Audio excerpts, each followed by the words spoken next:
This week's episode was brought to you by Geralt, Jeff Davidson, and Brittany Hutchinson.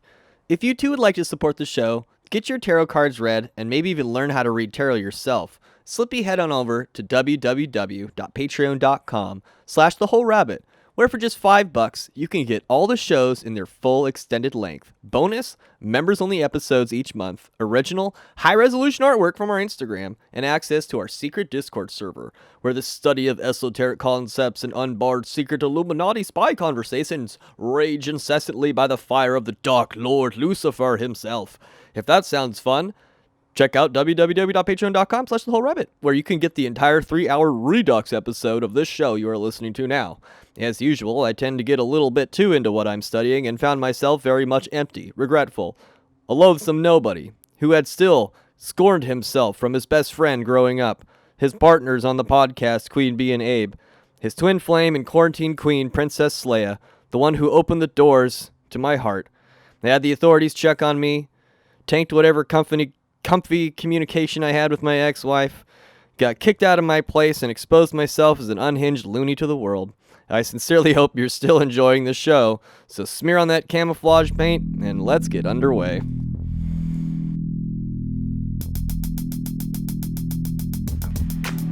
Hello everybody, and welcome aboard to The Whole Rabbit, where we don't just watch a snail crawl along the edge of a straight razor and die. No, we live, split in two like the mind of Colonel Kurtz, and come back together again for a discussion about the heart of darkness itself, and stab it through with a golden bow, because today, we're talking Apocalypse Now. So, here's what I remember from what my parents told me. So, they saw the movie in theaters separately, okay? And then they saw it together on television because that was really romantic, and then I think my dad proposed to my mom, but he got sick or something like that. I don't remember the whole story, but I do remember that it had a very important role to play in my parents humping and making me. So Apocalypse Now me and Apocalypse Now have a little bit of each other inside of us. And so I think it's safe to assume that, well, this episode and doing it was just about as intense and gonzo as the last episode I did, but, you know, they're all kind of a bit like that. So enough about me, back to the movie, Apocalypse Now, which I'm basing on the Redux version, which came out in 2001. August 15th, 1979 was the day Francis Ford Coppola would unleash upon the world a film that could not be made. Similar to The Shining and A Clockwork Orange, there's a potent struggle between the narratives of the text which inspired the film and the direction the film goes itself. Even if you've never taken LSD, watching the film in a dark room will likely induce acid-like flashes and sensations. Synesthesia and Doppler effect mind games seem to haunt and echo each frame. Francis Ford Coppola, having already proven his mastery with Godfather, plays a deadly game of cat and mouse with the audience. Harrowing, cyclical, and seemingly unending, the story of the boatman sent to slay the serpent of discord and madness, Apep, is an archetypal journey that calls back to the mysteries of antiquity. While much has been spoken of the harrowing experience Francis Ford Coppola underwent making the film, there is some cloak and dagger regarding the ending, which confused audiences and seemingly underwhelmed even Coppola. By the end of production, you may hear Francis bemoaning that he has no idea what he is to do at the ending, and that he's produced this enormously wasteful, pretentious movie without a solid ending or a narrative to tie it together. For all intents and purposes, Francis Ford Coppola was selling the film as the biggest disaster that had ever been attempted. But by the end, well, he had mortgaged his house, his personal effects, his wife and kids were subject to the hazards of living in the Philippines for months at a time, and well, Coppola, like Kurtz and everyone else on the set, had entirely lost their minds making this film, and were just going and going and going and going. So, where does it all begin? Well, you can't create an apple pie without first creating the universe, so in the meantime, there was a novella written by Joseph Conrad, published in 1899, about a successful steamboat captain named Charles Marlowe, who is anchored at the River Thames in London, recounting to his sailors his journey into the Congo Free States along a river, in search of the illustrious Mr. Kurtz, an ivory trader stationed deep within the jungle. Kurtz was a brilliant man of high ideals, with intentions of enlightening the natives. I guess they were too dark for him, The words used to describe what slowly began to swallow Kurtz are primal temptation, or, as it is more familiarly known, original sin. The aspect of the film is veiled, but replete throughout. It is important to note that the Thames River in London, where Marlowe is recounting his story, is referred to as the Isis as it flows through Oxford. Likewise, this stream of wisdom flows back to antiquity prior to white Greek or even Hebrew culture, back to the black sands of Kemet or Egypt, standing atop the dark continent from which we all share a lineage. This concept of letting go, or doing what feels good, or going with the flow, it's constantly referred to in these terms within both the film and the documentary Heart of Darkness, which serves as one of the sources for this episode. There's an underlying current of racism, separateness, imperialism, white culture, and privilege explored throughout the film, but veiled cleverly and inaccurately in terms made to frame the native wisdom as black or evil while juggling the temptation all the closer and offering the audience bite after bite vicariously of its forbidden ambrosia. The themes addressed here are patently satanic in this sense. There is a spirit of Dionysian indulgence and raw survival necessity, struggling bitterly for survival, wrapped like two snakes around the film, writhing and vicious embattled agony. Themes of abstinence versus indulgence run throughout.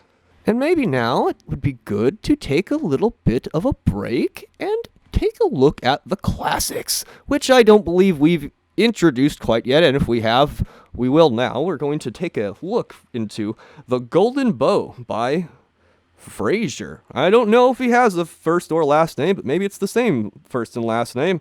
You can never trust those people. But people with first and last names, they're a real mess. But in the meantime, what we're going to do is find the section that might be relevant to what we were just looking at. Tabooed acts. Taboos on intercourse with strangers. So much for the primitive conceptions of the soul and the dangers to which it is exposed. These conceptions are not limited to one people or country. With variations of detail, they are found all over the world and survive, as we have seen, in modern Europe.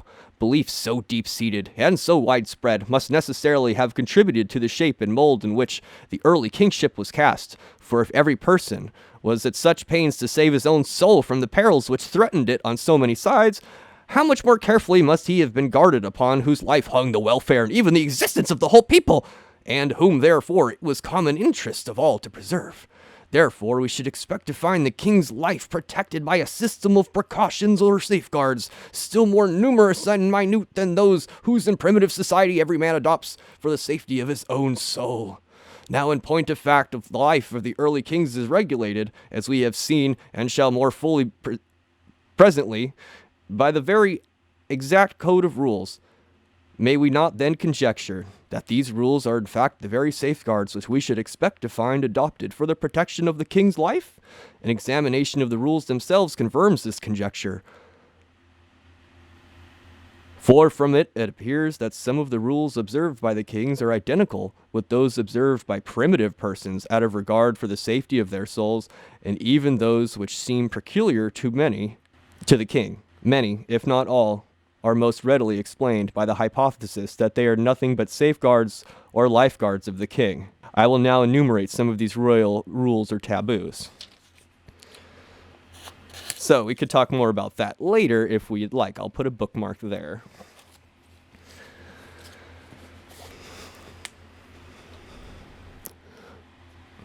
So there you have it. Original sin. And mostly that was pertaining to kings, but also the lives of common folk, and how today many common folk live as kings. And so many people today, if you have access to safe sex testing, if you have access to birth control, if you have Planned Parenthood at your fingertips,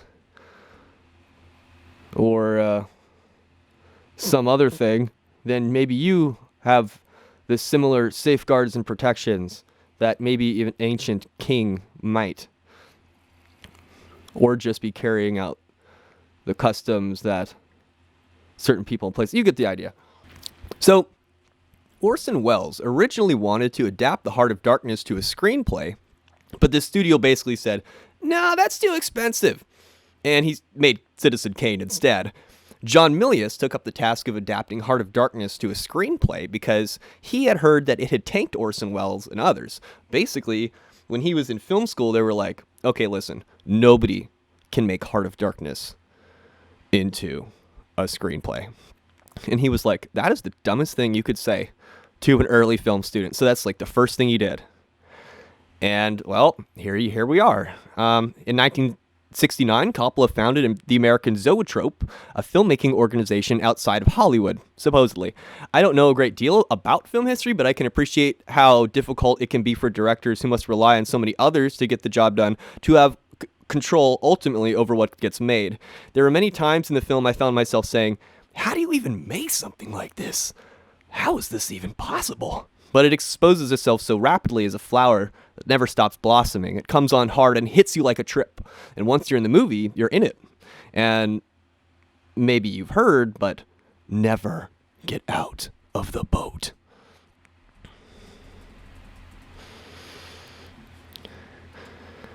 Then we learn that George Lucas may have tried his hand at the film if he hadn't already prefigured it as a total high-risk disaster waiting to happen. Interestingly, the first voice you hear is Harrison Ford's character, Colonel Lucas. Your mission is to proceed up the Nung River in a Navy patrol boat, pick up Colonel Kurtz's path at Nung Mung Ba, follow it, learn what you can along the way. When you find the Colonel, infiltrate his team by whatever means available and terminate the Colonel's command. The second voice is, well, you find out later his name is Jerry, but you hear him in the command trailer where the deets of the mission are discussed, wearing a white shirt with a purple tie undone, hanging around his neck like a priest's tippet. It took me a little bit to find out what the hell a tippet was called. I just knew it as the purple things that hang around your priest's robe that he kind of like puts around you during an exorcism. So I kind of knew that. I knew that's what it was. I knew it was like the exorcism purple thing, but it was kind of hard to figure out what the hell it was called. I had to actually look up Halloween costumes to figure out what a tippet was. But I do know there's good money in making priest uniforms. But not good money in telling people the names of what a tippet is, I guess. I guess that's secret wisdom to know what a tippet is. Anyway, continuing on. So Cigarette Smoking Man then says, and he says this 2 times, or is it the same time? But he says, terminate with extreme prejudice. So that's like before the first frame of the movie really starts. You just have like that scrolling across the screen. And that even happens before I hit the play button on the movie on my DVD. So the first thing you see then is a line of trees, yellow smoke rising, flares, Agent Orange, some celebratory festival decoration unknown to Westerners. Either way, this is the end. Is Jim singing to the soldiers, the hippies, the VC, his ilk who may just maybe be betrayed by his true identity? What do you mean, Luke? Well, Jim Morrison's dad, George Stephen Morrison, was the commander of the U.S. Naval Forces in August 1964 in the Gulf of Tonkin.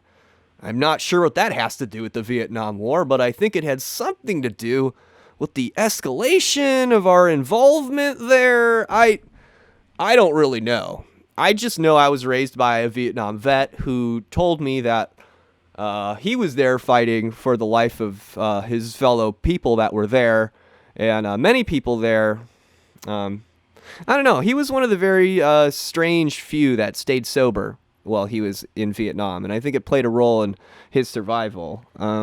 Actually, if you're interested in learning about my father, he's in a documentary called Scramble the Seawolves, and it has Mike Rowe narrating it.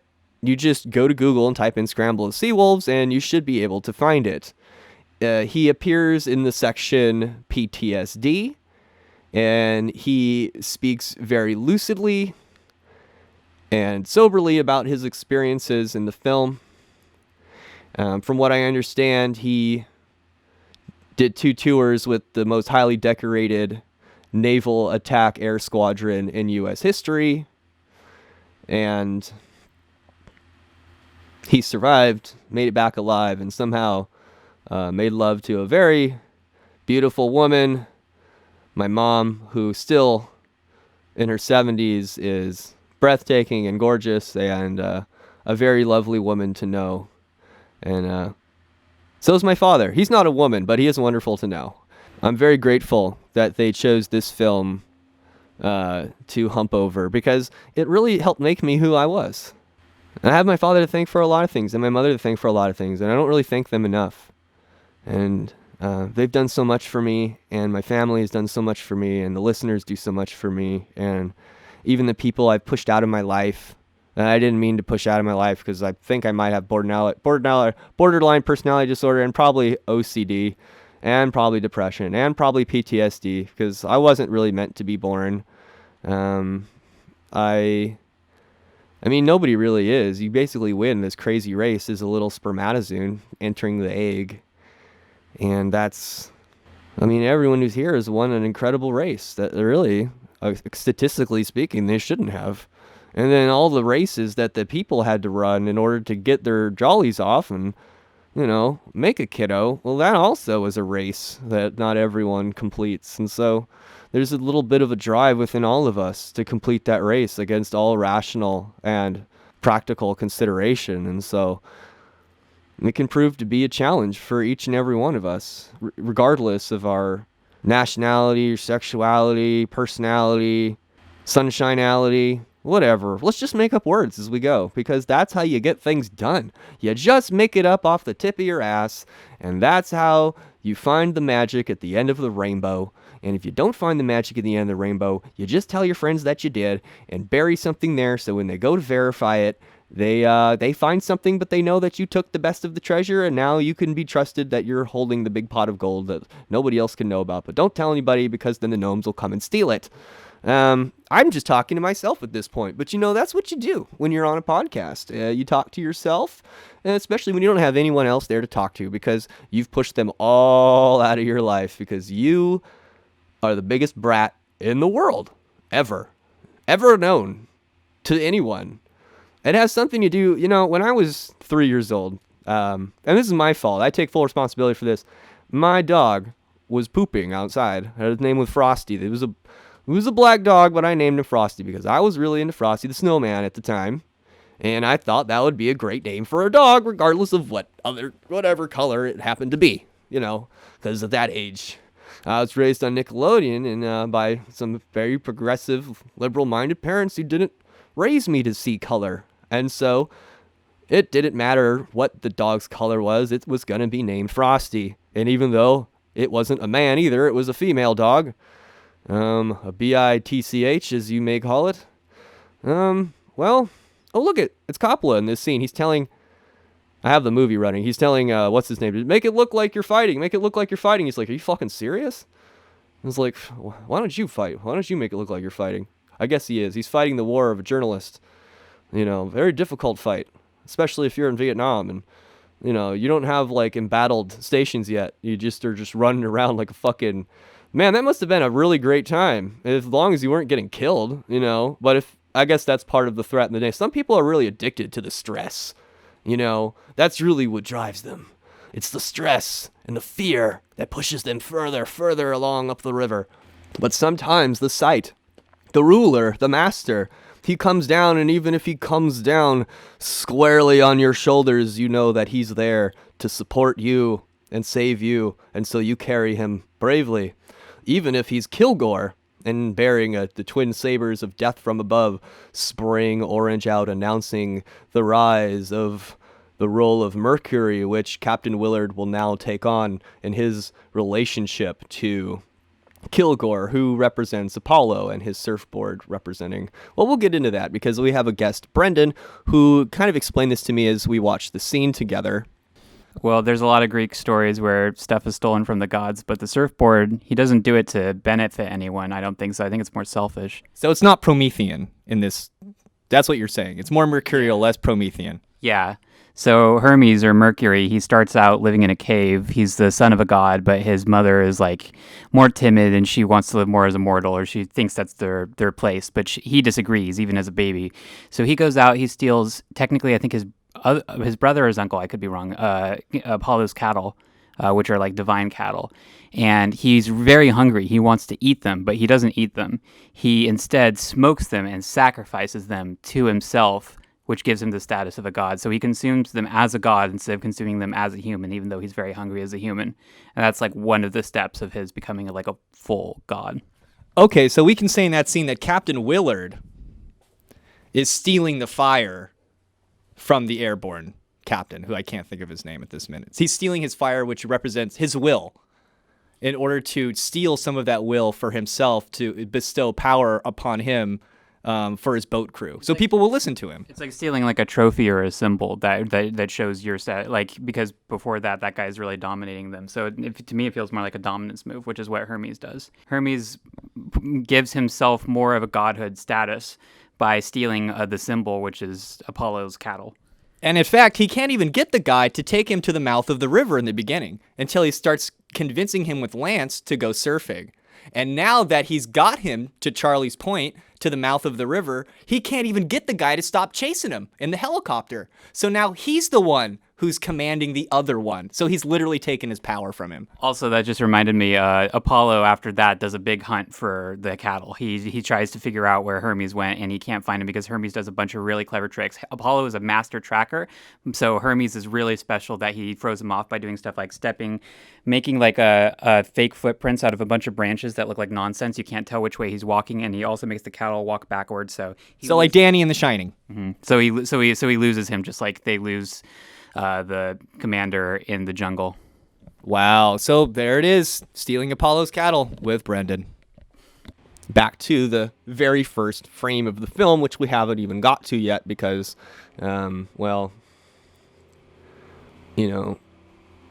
sometimes you just have to take your time with things. You have to make sure you're getting the job done right. Unless you're Kilgore saluting Willard, which he doesn't appear to be saluting him all that enthusiastically. He's just like, yeah, whatever, here we go.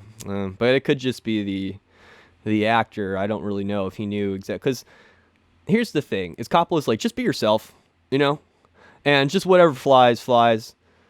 And here's Kilgore passing out the death cards and putting them in people's mouth. Oh, it almost looks like he pulls it out of the butt of the white cow, the first one he has, and he's putting them on the dead soldiers, putting on this one, putting them on that one. Because I guess that was a thing in Vietnam my dad told me about, is when the Americans killed somebody, they would place a death card, sometimes in their mouth, to show who had done it.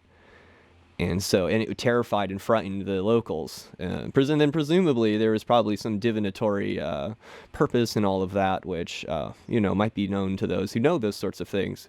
And then, that's part of the reason why the cards exist, is anyway to carry the wisdom and the knowledge of the tarot, which we can assume there were some people on set, probably including Coppola, who may have known a few things about tarot.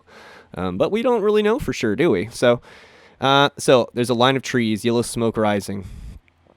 Either way, it's the end. Lost in a Roman wilderness of pain, and all the children are insane. As Morrison croons, never look into your eyes again. Something like that. Martin Sheen's inverted face swims into frame as small fires come pushing out of his third eye, drawing the chipping, whirling fan echoed his Doppler chopper blades, drawing closer to his right eye, which is the audience's right eye as he's inverted. Lost in the Roman wilderness of pain, he gazes at the fan blades, both terrified and knowing, simultaneously attracting. His drags on his cigarette cause him to slowly spin, but the chopper noise and fan draw closer anyway. A fire burns atop his head, slowly fading and bringing the fire into his right palm, the fingers pointing skyward to the Valkyries flying above. So maybe now would be a good point to pause and talk a little bit about the Valkyries. The Valkyries seem to be a very important part of this film, and their mythological significance cannot really be overlooked. Valkyrie, also spelled Walkyrie, or Norse Valkyra, chooser of the slain, in Norse mythology.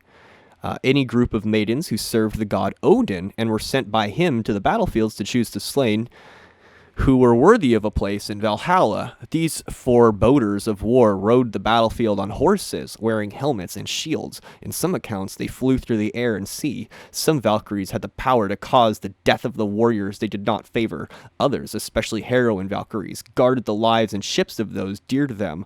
Old Norse literature made references to purely supernatural Valkyries and also to human Valkyries with certain supernatural powers. Both the types of beings were associated with fairness, brightness, and gold, as well as bloodshed. That's pretty much what the Encyclopedia Britannica has to say on the issue.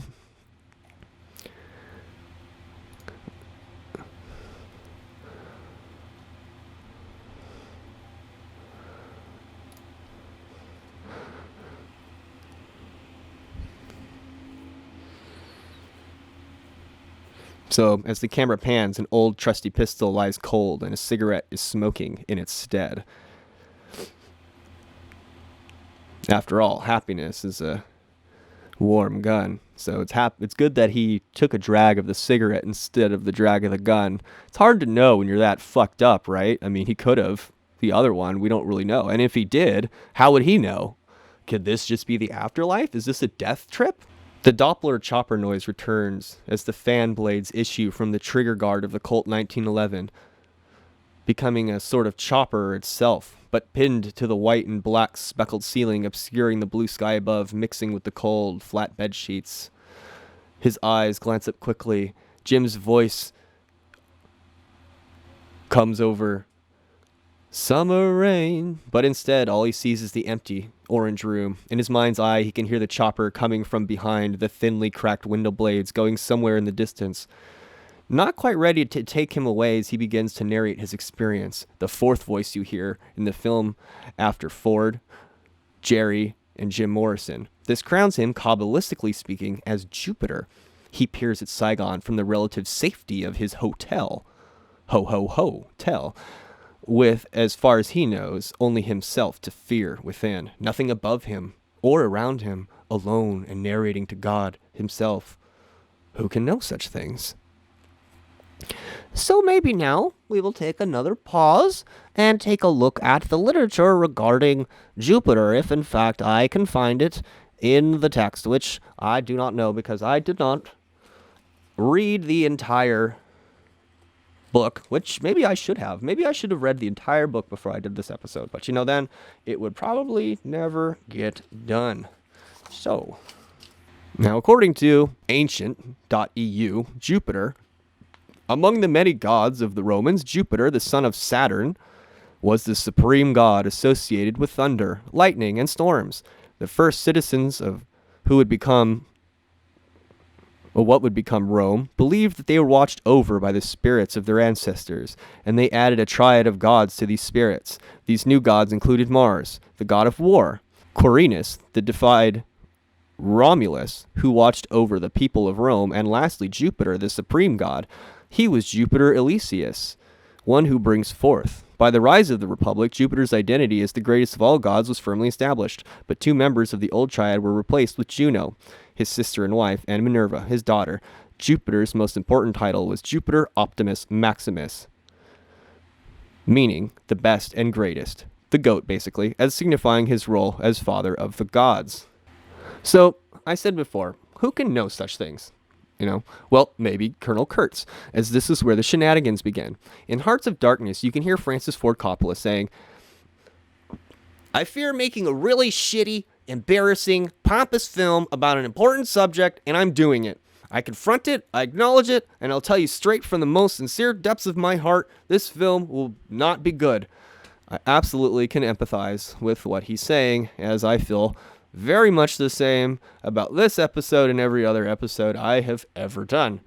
So, late in production, there are recordings of him saying, this film is a $20 million disaster. Why won't anyone believe me? I'm thinking of shooting myself. Apparently, he and Brando struggled intensely for days trying to figure out the ending together. Brando supposedly was making it quite difficult to get anything done. I guess they would sit there for days And Brando was like getting paid $1 million a day, and he can only do like so many takes, and he can't memorize his fucking lines. And so Coppola is like, look, just do anything and I'll make it work, you know? And Brando's like, yeah, but I want to portray my character, you know, like, I want him to be not fat. I'm not going to do the exercise to not be fat, but I don't want him to be fat. And so this is like before they had special effects. So he's like, well, just put a shirt on, you know? He's like, yeah, I think that works. I think I'll put a shirt on. But what kind of shirt should I wear? And it just is like, it just went on like for forever, apparently. Creative process can be like that sometimes. So, and this is where the thread usually gets lost. For some dumb reason, when I watched the film in high school, my eyes fell upon one of the books in Colonel Kurtz's collection, which we may infer from said shots Captain Willard was disposed of reading during his captivity. Even for a numpty like myself, it was not difficult to penetrate to the relevant section of the text, page 1, and find where the ending came from. This is where the New York Times articles from 1979 on the topic might be found, but there's little else I could find on the internet about it. The text in question is Fraser's The Golden Bow, a comparative study in magic and religion, published in 1890, a relatively shiny gem for prominent minds to indulge in at the time of the novel's original. The book is basically how quote-unquote natives do magic by sympathy and contagion, and it just tells you everything you could possibly imagine or wonder about magic from all these different perspectives. It's a pretty exhaustive text, and I only have like the abridged version, I think. There's even longer one out there. So this is the sort of stuff you can learn about in our Chaos Magic episode, witchy stuff. According to Wikipedia, legend has it that Diana's high priest at Nemi, known as the Rex Nemorensis, was always an escaped slave who could only obtain the position by defeating his predecessor in a fight to the death. Sir James George Fraser wrote of this sacred grove in the Golden Bow, basing his interpretations on brief remarks in Strabo 5:13-12, Pausanias 2:27-24, and Sir Servius's commentary on the Ennead 6.3. Okay, I don't know if those numbers mean anything for the podcast, but here I just said them. The legend tells of a tree that stood in the center. It was an oak tree, I believe, and was heavily guarded. No one was allowed to break off its limbs, with the exception of runaway slave, who was allowed, if he could, to break off one of the bows. That's like if he was strong enough, or unless the high priest caught him, or whatever. And he was then in turn granted the privilege to engage Rex Nemorensis, the current king and priest of Diana, in a fight to the death. If the slave prevailed, he became the next king, for as long as he could defeat his challengers. Whoa! So, I don't know, does that have anything to do with the ending of the movie, which supposedly he made up off the tip of his butt, which is where all amazing things come from, out of the butt of Newt, but I don't know. But it does appear to be somewhat based on that whole deal. In fact, can we go to page 1 if I can find, because you gotta like go through a lot of pages to get to page 1 sometimes. You know what I mean? Like that's just how things are. You gotta start from where you gotta start from. Even if that's, well, the fool is the fool, and he's the fool for a reason until he's the magus. So that's just how things work. So speaking on the high priest Rex Nemorensis, in antiquity, the Sylvian landscape was the scene of a strange, recurring tragedy. On the northern shore of the lake, right under the precipitous cliffs on which the modern village of Nemi was perched, stood the sacred grove of the sanctuary of Diana Nemorensis, or Diana of the Wood.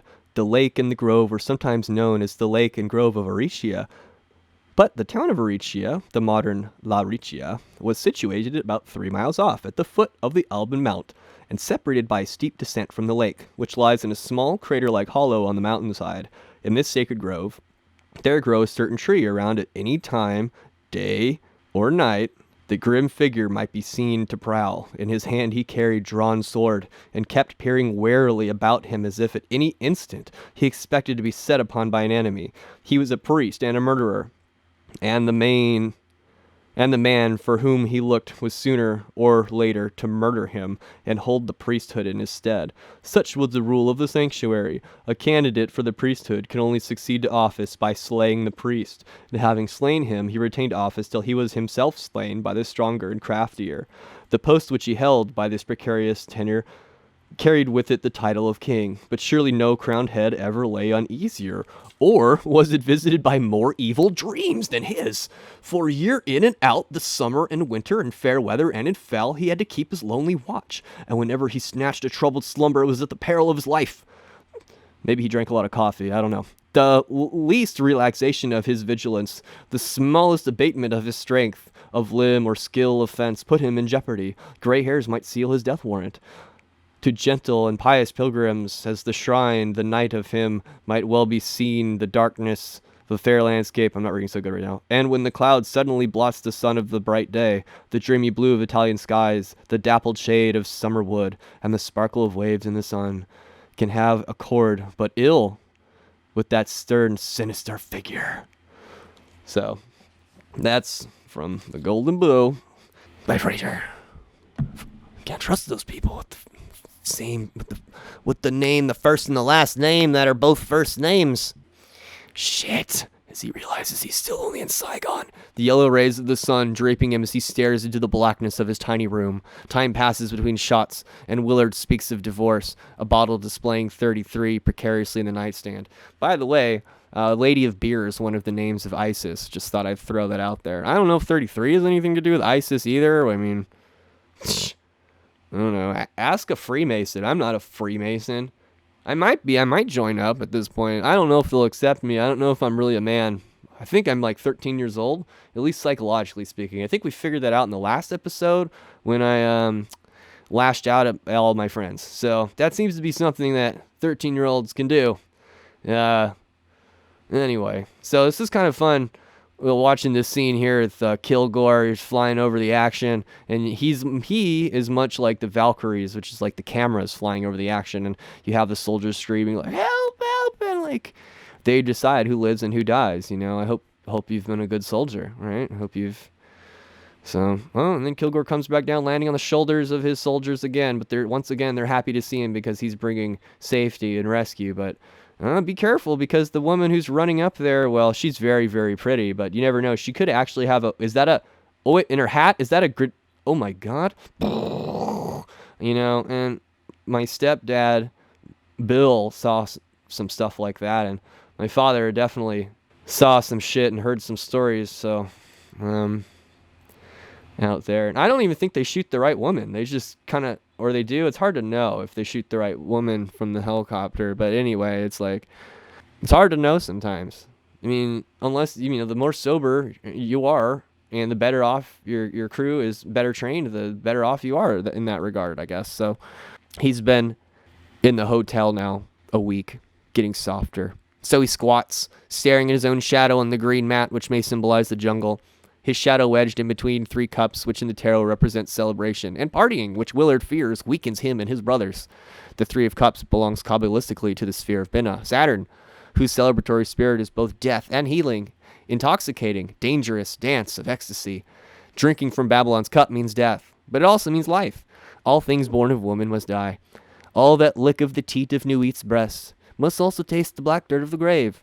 What begins as white ends as black. The end is the beginning is the end, and once you go black, you never go back. That's the end anyway. Okay, so continuing on. Willard sits at the edge of the plane. He is Jupiter, in extension, nothing above him except Kronos and Oronos of Binah and Hakma, respectively, who speak from beyond the abyss where he must go to meet his maker. But why? He watches the forest burn in the black pool of his eye, stripped of ego and watching in horror like an animal, his isolated intelligence naked without the comfort of the human ego, snugly contained within the tetrahedron of Kabbalistic Hesed. This is where the word becomes flesh. The first Platonic solid has 4 faces. Prior to this, mathematically, extension in 3 dimensions is not possible. One must have 4 planes to create the minimal necessary conditions for a 3-dimensional shape. It houses the black Saturnian flame within its walls, which themselves, as a tetrahedron, represent fire, the primal element. the first in expression and in extension. There it's given life. Its fallen spark of the abyss housed in the walls which echo the emptiness within, making it like itself as it consumes unceasingly, both killing and fructifying the earth in its dance. A little bit there about the black flame. I don't know much about the black flame. I'm not much of a Satanist myself, I guess. But I do know that letting the darkness within you consume you and the abyss take you is a lot of where strength comes from. And at the same time, part of that strength is being able to go into what frightens you and what you love the most, even if it scares you to death, which seems to be how things work in my case, and why recovering from taking certain things is it can be difficult. Willard smashes the mirror as Morrison commands him to kill, smearing his face and body in blood, wrapping himself in the white robes, naked and embarrassed like the murdered Caesar who had to die unnaturally so that the Roman Empire may be born in the vigor of Augustus. And that's also kind of Kabbalistically like Gaius Caesar was the uncle of Augustus, who was like the soul or the son of Rome. Everything was connected to him. And then like his brother, the brother of, well, maybe not, but like the sort of like his brother was Mark Antony, and he was like Mars. And so you had the protective, helping Jupiter or Caesar, whatever you want to call him. And then you had the influence of Mark Antony, which very much wanted to kill him, who is the warrior in Mars. Also a pretty good looking man, even if you're straight, like me. The actor that played him in Rome, who I believe John Milius also wrote the script for Rome, but that was adopted also from the journals which they had found not so long earlier. And the characters in Rome are based off of the only two names of commoners that were ever named in Julius Caesar's journals, and that was, Lucius Vorenus and Titus Pullo. Far away now, the helicopters have landed, and the two men come to shower and take Willard away to face his ultimate destiny on the Nung River. Everybody gets everything they want, and I wanted a mission. For my sins, they gave me one. Brought it up to me like room service. These younger, maybe even more capable men come to his door, and before he can even properly identify who he is, Willard is happily giving orders, and they are, well, I don't know if he's happy, but they're being attendant and obeying him. Like some cranky old man dictates this. Shut the door! He hardly knows who he is, and he's given orders. This is both the mark of a child and of the old. The son is seen as mild. Likewise, when he kills Kurtz at the end, there's a reason why they all lay down their arms, but more on that later. Those two attendees raise him like Christ and place him in the shower, standing outside like two angels outside the tomb. When Willard enters the command trailer, he's greeted by the young Harrison Ford, who stands with wooden horses issuing from behind his head, connected to his glasses. Together, they represent the four horsemen of the apocalypse. Willard, or Jupiter, stands facing the other three, symbolic of the spheres above the abyss. The white shirt man, who we know as Jerry, a common phraseology for the Germans in World War II, stands betwixt the other two, obscured in darkness, peering passively yet knowingly at the others. He is Pluto, Noit, Kether. His white shirt is followed by the twin gray rays of Hakma, terminating at his black shoes, symbolic of the support of Saturn. His foot rests on the footstool of Lucas's feet. Willard is asked if he knows who they are, but claims he does not. Because they're like, have you ever worked for the CIA? He's like, no, well, I mean, if you're asking me, I guess you know, but he's like, no. And he's like, have you ever done this mission for the CIA? Ever done that mission for the CIA? Have you done? And of course he's like, well, yeah, these are all missions I've done, I think. And you're telling me I'm like, he's like, not if if those missions did exist, I certainly was not a part of them. And if I was, I wouldn't talk about it, right? Because you're not allowed to. At least that's what I've been told. So he's a bit dodgy about. Does he smoke pot in this film? I don't know. Looks like he closes the tent on him when they offer him a joint, and they're like, and then they go smoking the joint anyway, and they're like, yeah, more for us, motherfuckers. And so then what does he do is he pours out his water into the bucket, and he's like, all right, well, I'm gonna drink this instead. And he looks like he pours a bottle of something into his canteen, and he's like talking to himself like, if Colonel Kurtz is so fucking bad, like, how is he so different from Kilgore?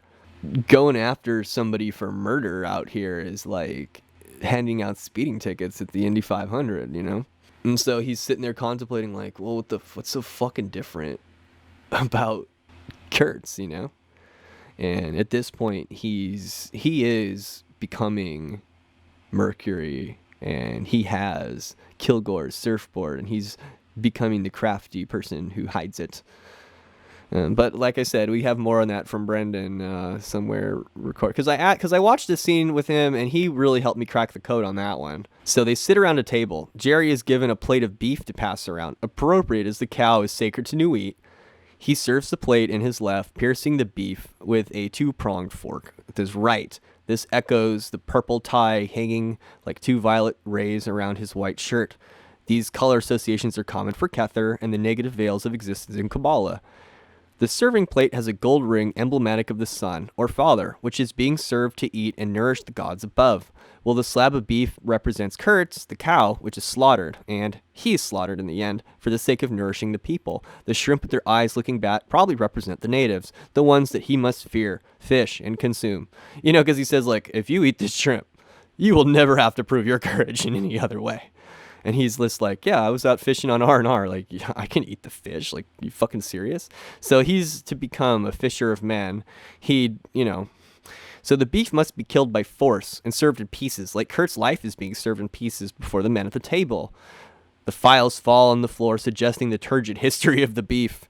Beef's probably falling on the floor. Kurtz is falling on the floor, but we still have to pick him up and cut him up in little pieces and serve him, because that's all the beef we have. So Kurtz is the ideal soldier and the hero in every way.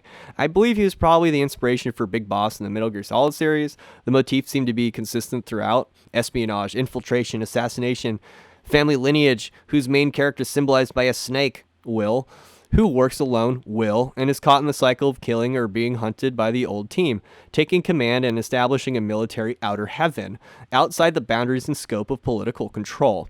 Kurtz later muses on the possibilities available to him if he were disposed of 10 divisions of men capable of the feats which horrified him into enlightenment, and as if he had been shot by a diamond bullet regarding the courtship with moral terror. Likewise, Big Boss's troop is called Diamond Dogs and operates at the same time, but in Afghanistan, during similar circumstances. Here's looking at you, Hideo. Man, it was really hard for me. Like, you remember I was trying to do research for that other episode, but I just kept getting pulled into Hideo Kojima's butthole. And, it's stinky, but it's a good stink, And, what are you gonna do? I really grew up with that. I started playing Metal Gear Solid with my friends Gabe Morales and Adan Espinosa in Lompoc, and that was the coolest ever.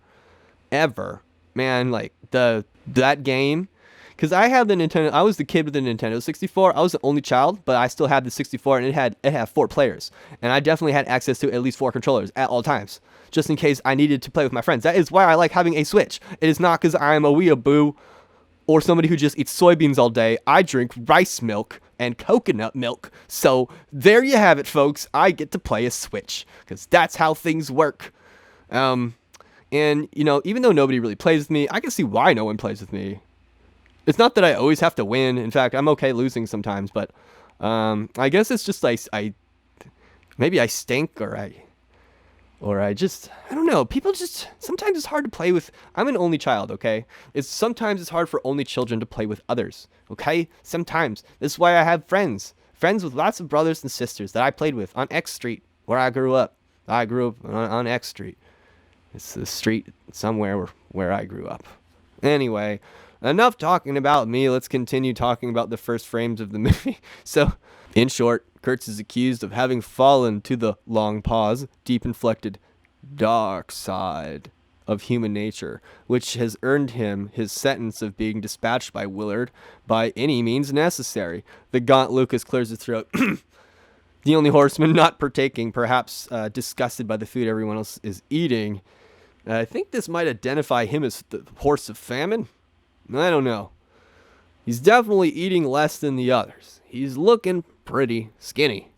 Perhaps he's just doing too much of something else that he just likes instead of eating. Because, if you're David Bowie, it's milk and peppers and something else.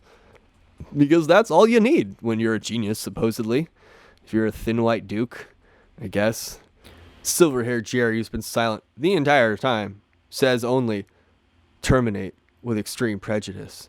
Which seems like a phrase worth contemplating, as he only speaks it this one time, but, we already went over this. He does say it twice. He hands Willard a cigarette, which he puffs out of his two nostrils bullishly, staring empty but meaningfully in the twisting smoke, mentally shaping the chaotic tendrils entropically slithering through reality into alignment with his will.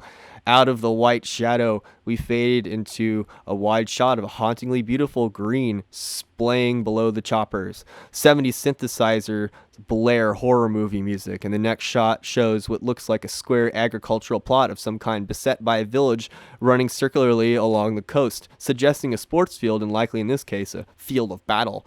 The grid-like set of fields behind it suggests a parking lot. The resemblance is uncanny. Somebody tell me I'm not crazy. It just looks like a ball. It looks like, take me out to the ball game. Cracker Jack lost his mind.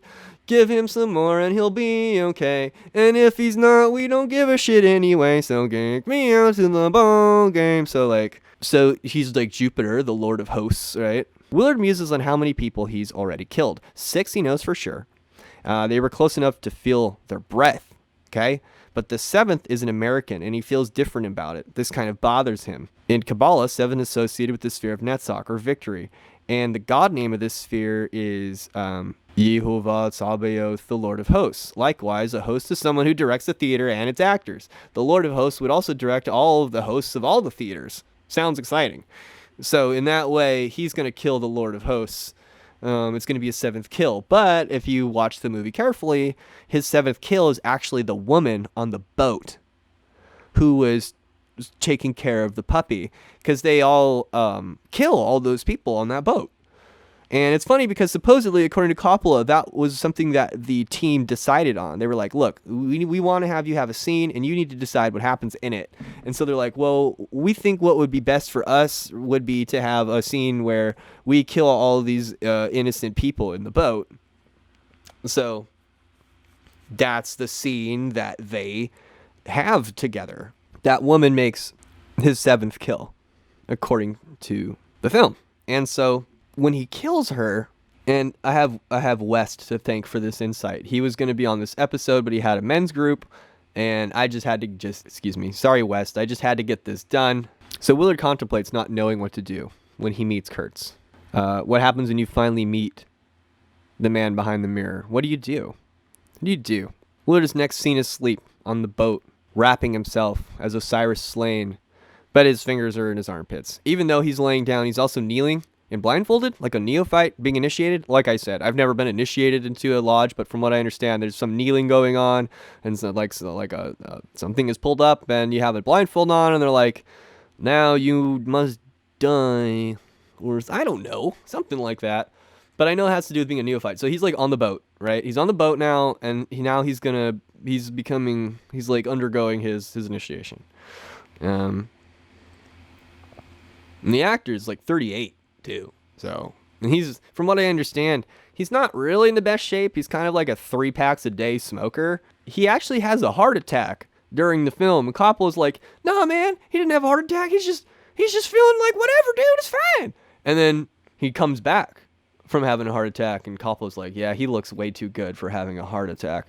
But like, he had a fucking heart attack. So he's back on set after just a little while, and filming gets to continue. Though I was being ferried down the coast in a Navy PBR, Willard laments his company being children. Lawrence Fishburne, who's all of, 14 in this film, is spitting his toothpaste into the clean drinking water of his cup.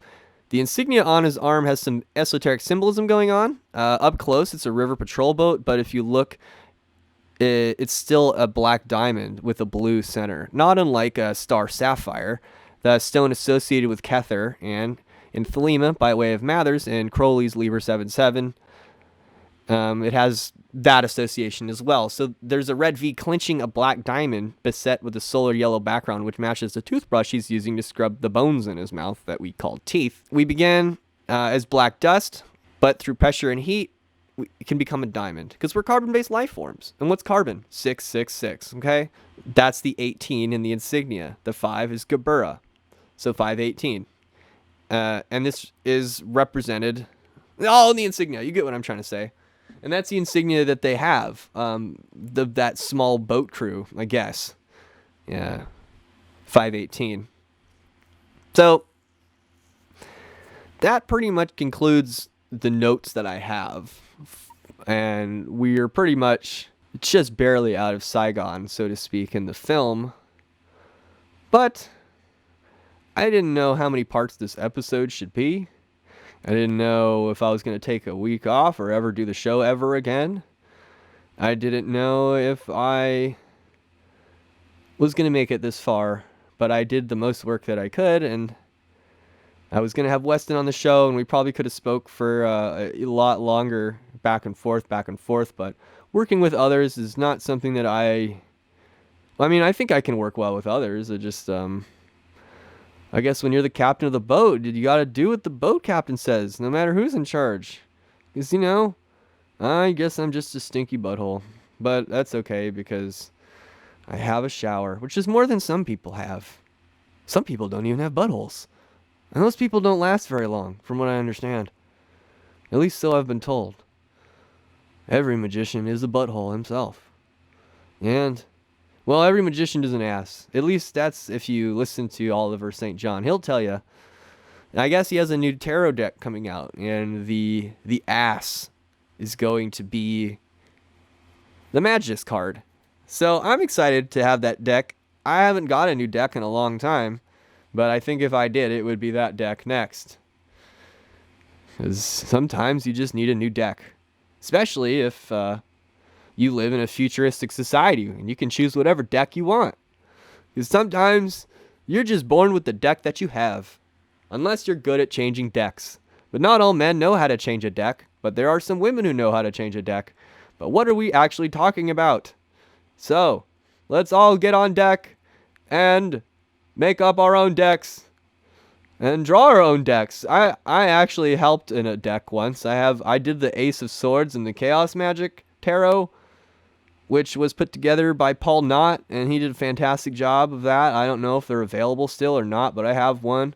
And yeah, the Playboy bunnies in this film are quite fantastic. Even if you're Lawrence Fishburne, who's only 14 and should not be looking at people in this light. Because if you're 14, boobies are evil, and so is sex. And all sex is bad, actually. You should never have sex. I didn't have sex when I was 14, but by the time I was 15, I really wanted to. That's what I remember. But still, I didn't really want to do other stuff, maybe because I wasn't exposed to it. But, my dad had a collection of Playboy magazines, and God bless his soul, because if he didn't, I never would have been able to find out how beautiful a naked body this woman would be. Unless, of course, I had sisters, which I didn't. And so I had no clue about. But ever since I was a little kid, man, I chased girls so much. And really not... I don't know. Like, some people, they think that you are... Like, if you're gay, you're born gay. And if you're straight, you're born straight. And some people think it's, like, purely up to conditioning, right? For me, personally, I don't really have all the answers, and I don't really know. But I do know from a very early age...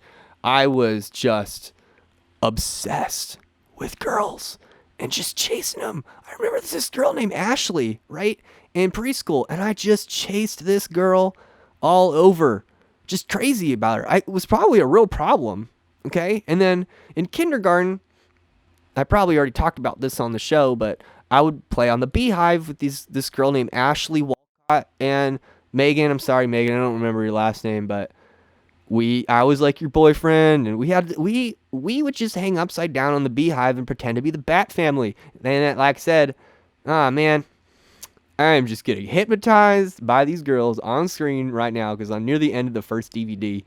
It looks like Mr. Clean is getting a little bit crazy, and I think they're probably worried about keeping the crew together because they've been told, like, they've kind of established don't get off the boat, right, at this point, because last time they got off the boat, it was with the Tigers, but now it seems like there's some people getting on stage, and then, like, once some people now they're all trying to get on stage, and the bunnies are like, what do we do? Where do we go? And now the show's over. They all have to get on the helicopter, and who do you think is going to...